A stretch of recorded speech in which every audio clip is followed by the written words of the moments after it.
Hello, I'm Hallam-Baker and welcome to Quantum Stupid number 6. And so far in the series we've looked at Windows, we've looked at Linux, and some folk have been saying, well, that's because you're a Mac user now, you've joined the cult. Well, no. I'm an equal opportunity curmudgeon and now it's Apple's turn. And in particular, an application that irritates me a lot is iTunes. So what's wrong with iTunes? Well, first off, try using it on a PC. Apple are very insistent that Apple Mac applications should have Mac look and feel, not PC look and feel. So it's rather upsetting that when they produce a PC application, they don't give it the PC look and feel. Now this could be stupid, but actually I think it's just hypocrisy. They're trying to expose people to the Mac look and feel for their own reasons. Please don't do it, it's just bad manners. So where's the stupid? Well, iTunes really has problems when you start to use it with multiple machines and multiple users on those machines. What should happen is if I rip a CD on one machine in the household, it should be accessible to any user, any content, any machine. So I add this CD to one machine, every user of every machine should instantly be able to play it. What happens instead is I have to put it onto one machine and then I have to run around the rest of the house making sure that every library on every iTunes installation is updated and are in sync. In other words, instead of the computer doing that work for me, I have to do that work for the computer.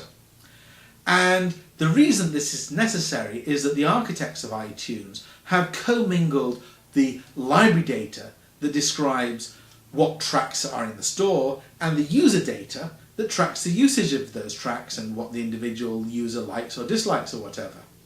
And this is a very common problem with systems, and it comes from an obsolete way of thinking about how you store data. Instead of storing data in the network, it is stored on the individual machine.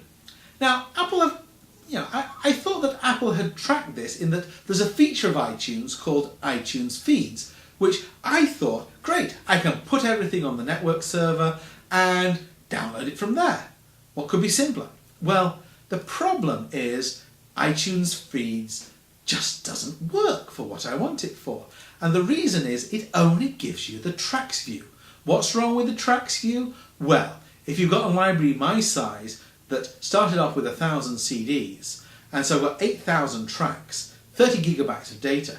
You just can't keep track of 8,000 tracks in Tracks View. A list of 1,000 tracks and select one doesn't work.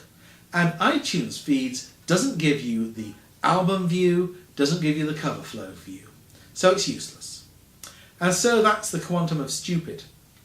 It's Apple iTunes, and it's because of their outmoded, old-fashioned way of thinking about how you store data on the computer. 20 years ago, the computer came with a disk, and the disk was where the data was stored. Today, we have local area networks in our houses, and the data should be stored on the network, and the details of where that storage happens should be completely transparent to the end user.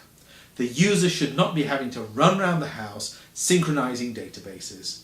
It's an obsolete frame. Computing has changed, the architects haven't. And that's the quantum of stupid. Thank you for watching.